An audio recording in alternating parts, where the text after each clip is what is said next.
বিশ্ব দেখল এক অবিশ্বাস্য ফাইনাল। ক্লাব বিশ্বকাপের ফাইনাল মহরণে নিউ জার্সির মেটলাইফ স্টেডিয়ামে ৮১,০০০ দর্শকের সামনে ইউরোপের চ্যাম্পিয়ন পিএসজিকে ৩-০ গোলে ভাসালো চেলসি।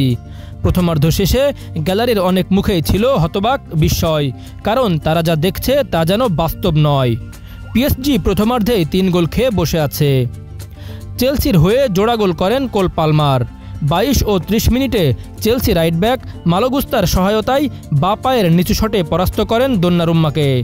৩৮ মিনিটে আবারও জাদু দেখান পালমার, এইবার গোল করান পেদ্রোকে। দারুণ এক পাসে প্রতিপক্ষ গোলরক্ষকের ওপর দিয়ে বল তুলে দেন ব্রাজিলিয়ান ফরোয়ার্ড।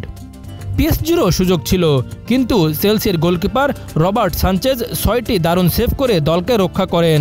দেমবেলে, কাভারাস্কায়া, এমনকি প্রথমার্ধে নেভেস ও দুয়েও সুযোগ নষ্ট করেন। ৮৫ মিনিটে মার্ক কুকুরেল্লার চুল টেনে ফাউল করেন পিএসজির হোয়াও নেভেস। সরাসরি লাল কার্ড দেখে মাঠ ছাড়েন তিনি। এরপর ভিআরের সিদ্ধান্তে উত্তেজনা ছড়িয়ে পড়ে দুই দলে।